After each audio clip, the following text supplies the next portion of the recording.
Mumbai, and then they invited me as visiting faculty. So what I had studied then actually is pretty useful now, because then the online phenomenon also happened. Then I attended a boot camp, and my advice to young people would be start somewhere. And this, I think it's very useful for, especially for people like us who are looking to, maybe join a board or contribute in any other way.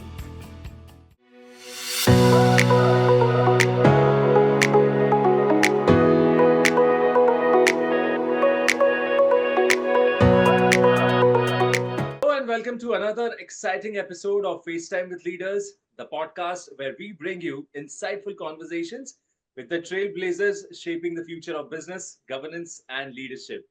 Today, we are thrilled to have a truly distinguished guest on the show with over 29 years of experience spanning across academia and the corporate world. Dr. Yashoda Durge has made remarkable contributions to the fields of marketing, management, and corporate governance. Currently, as an associate professor at GNVS Institute of Management, Dr. Durge is not just an academic leader, but a passionate mentor, having shaped countless students and professionals throughout her career. Her work on consumer behavior and retail marketing, alongside her involvement in global conferences, has made a significant impact on both academia and industry. We are excited to hear her valuable insights today and learn more about her journey, the challenges she has faced, and the future of corporate governance. Dr. Durge, thank you for joining us today. It's an honor to have you on the show. Thank you so much for your kind words and such a warm welcome. Great to hear that. So, Dr. Durge, your career journey is truly remarkable, spanning over 29 years with 18 years in academics and 11 years in the industry. It's rare to see such a dynamic blend of both worlds. So, looking back, what would you say sparked your initial interest in management and marketing? Also, what were some of those pivotal moments or influences that guided you along this path? I was rather well entrenched in the retail industry, designer goods, accessories, furniture. I worked with a range of designer products. And then one fine day, I was invited as a guest speaker at an institute in Navi Mumbai. And then they invited me as visiting faculty, which is completely different. But from an industry perspective, it's good to give back to academics. So I went, and then the then CEO of the institute said, "Why don't you come on board full time?"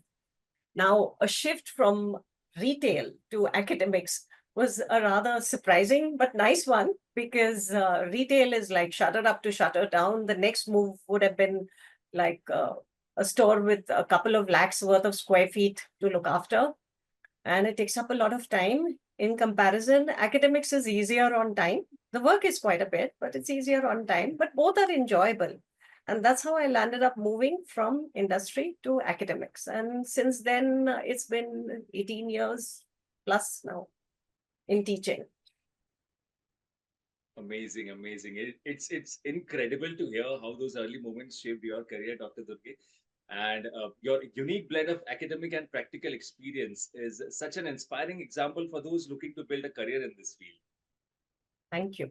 So, moving ahead, Dr. Durge, your PhD research on urban consumers' expectations of retail environments in Thane city sounds really fascinating. I'm curious, how did diving into these topics shape your career and perspective on marketing?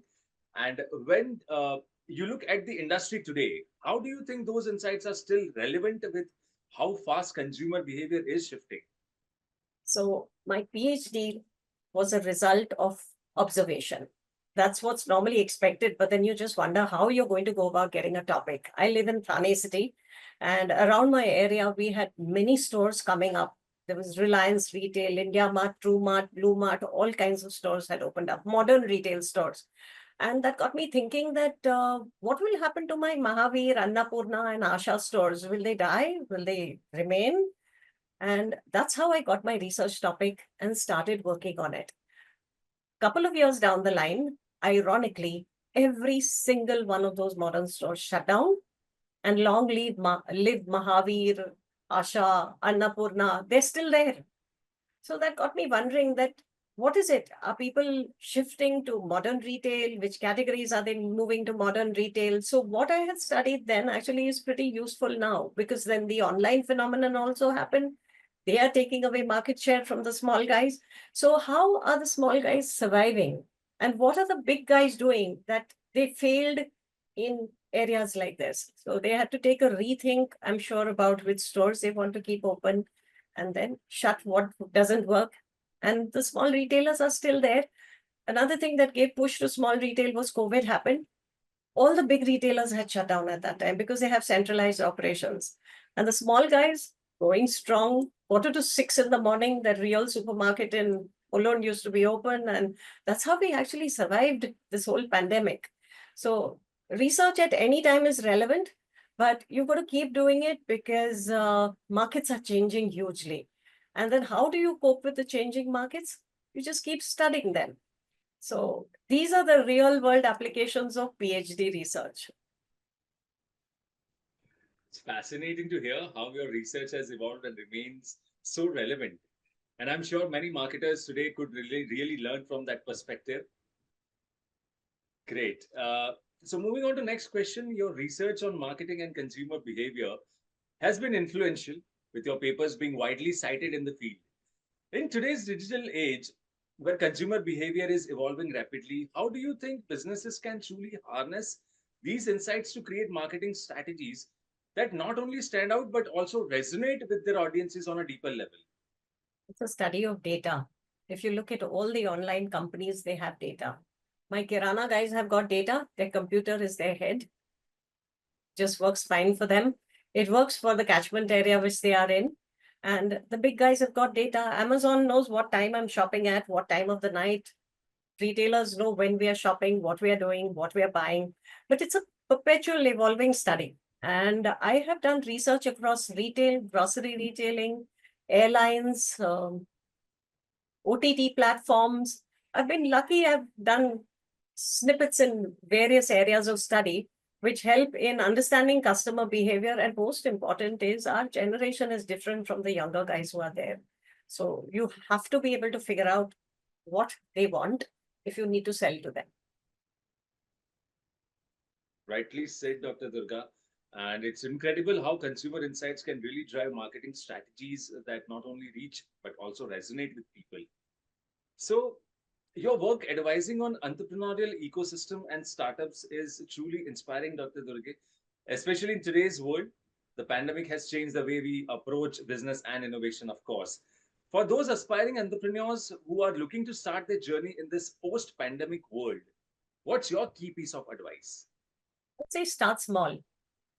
All of us are looking at the unicorns, unicorns, and the companies growing big and bigger and bigger Shark and getting Tanks. Shark Tanks. Oh, but mind you, the Shark Tanks have been a good influence. So there's that English Shark Tank that was there coming from US, and we have our own Indian Shark Tanks because our Indian mindsets are completely different.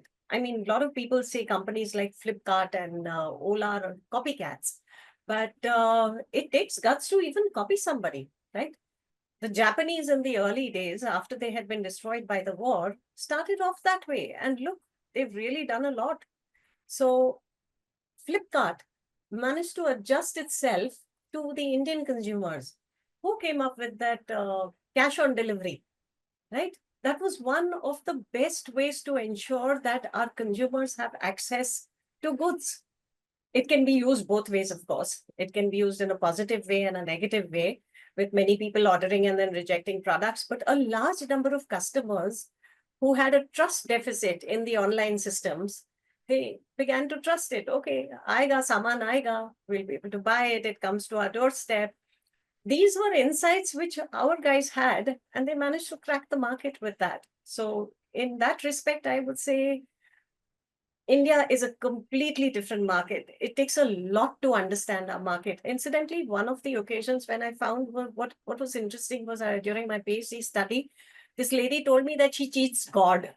So I was like, how do you cheat God? So she said, no, जो तेल लाते हैं ना भगवान के दिए के लिए, because her husband wanted the भगवान का दिया on 24 hours. So she said, I buy expensive oil from D-Mart for the home cooking. But for the Bhagwan Ka Diya, I go to Zambali Naka and buy cheap oil. Oh God. Okay. And she felt she cheated God because of that. So these are some of the most amazing responses that you get to hear when you do research. That's one. And the other one was a really touching story. I've gone to a lot of housing societies in Thane, and I came up with this theorem. The more affluent the housing society, the lesser the chances of you getting a cup of tea. I went to this place called Bhim Garjana Chawl, and this, that rickety staircase you had to climb. It was a hot tin roof. And she made, the Maharashtrian pela is then the standard stainless steel one. She made one pela of chai and she gave half to me and half to her husband. I was touched. I said, somebody can do that. India is an amazing market and it takes time to understand that. Where it comes to entrepreneurship, I teach at a management institute and our students generally come for placements. So we are trying to build a culture of entrepreneurship. The government is giving a huge, push in that respect, innovation centers. So what happened was I got appointed as the innovation, we call it IIC, incubation, innovation labs and that kind of thing. So since I'm to head that, I said, now I've got to think of something along the lines of entrepreneurship. Then I attended a boot camp, and my advice to young people would be start somewhere. But you've got to understand the terms which are related to startups today, like a term sheet and presentation deck, and those kinds of terms you should be familiar with. And I actually have a student who made a pitch, and now he's looking for funding. So we are going to find a way to fund this guy's venture, and hopefully we should see this young man doing well later on in life, with his startup. So my advice is Hopefully, just my go all out there good and wishes do with it. him. Sorry? Hopefully, and my all good wishes are with him. Thank you. Amazing. Such valuable insights from you, Dr. Durge. And it's so clear how important it is for entrepreneurs to be flexible, uh, to begin with, to start with, and be resilient in these times. Great. All right. I'm loving this conversation. Also, now that we are discussing such topics in deep, Dr. Durge, you have already accomplished so much in your career, and it's clear that you're driven by both passion and purpose. So, as you look to the future, what are some of the aspirations you hold close to your heart? So what I would look forward to, I have 11 years in industry, uh, then 18, 19 years now in teaching. And then the next step for me would be like, now what? Hence, I did the Ministry of Corporate Affairs IICA course in board governance and allied subjects. Then with Directors Institute, the ESG course is on the anvil now. I'm, going to get completing that. So I'm looking forward to something else now, a way to give back. That's one. And well, I just look at it as a way of learning new things also, basically. How do you continue to influence in the field of management? How do you continue to influence companies and do new things? So, do you envision yourself stepping into more influential boardroom or leadership roles? I definitely hope so. So what I would like to mention out here, it's called the quintuple helix model. And this model was designed by two gentlemen, Karayanis and Campbell. This was in 2010. And this model discusses the interface, convergence between companies, for one. Second is academia, civil society. Then you have the natural environment in the middle, industry and government. And innovation is right at the center of this, which I think the present government seems to have decided that innovation, entrepreneurship is essential. So they're really giving a thrust on that, what with your Make in India campaigns and what have you. So using this quintuple helix model, a company can really work to integrate itself with government, with academia, and be worried and not worried, I would say, be concerned about profits. Before profit comes planet, I would say planet first, then profit. Before that is even before that is people, right? These three are important. And how do you integrate all these and make a success of your company? Make a success of your company for the shareholders and the stakeholders, both of them. Right. So since we are discussing people, profit, and planet, let's dive deeper into the subject of ESG. That is, the term has little changed. ESG, Yes, environmental, social, and governance, social and and it has governance. become such a crucial force in today's world. Yeah. So, from your perspective, uh, why do you think ESG is so important for businesses today, and how do you see it shaping the future of industries across the globe? Shareholder value basically will increase automatically when your stakeholders are looked after. Because if you're a selfish company, what are we going to leave to our children? The earth is not ours. We're just here temporarily. Let's look after it well, do a good job of what we are doing, and be concerned about the environment. So, if you are not going to be concerned about the environment, I trek in the Himalayas, incidentally, and I find a lot of young people leaving a lot of junk out there, the Tetra Pak packets and stuff like that. So, not a good thing at all. What are we going to leave to our children? And if companies can think of better ways of manufacturing, they can think of better ways of packaging, leave less, cartons, packaging, junk in the environment. I think we'll leave a better place for the future generations because the earth is only one and Mars is not getting colonized in a hurry. That's it. Rightly said, Dr. Durge. ESG is the necessity for the future. All right, great. Also, So, in Dr. terms of Durge, in terms of finance, look at it. How do companies sustain over a long period? Because it's not just the companies; it's people working for the companies also, right? People are dependent on your company. You're giving employment to people, so that's another important aspect. absolutely, absolutely, right.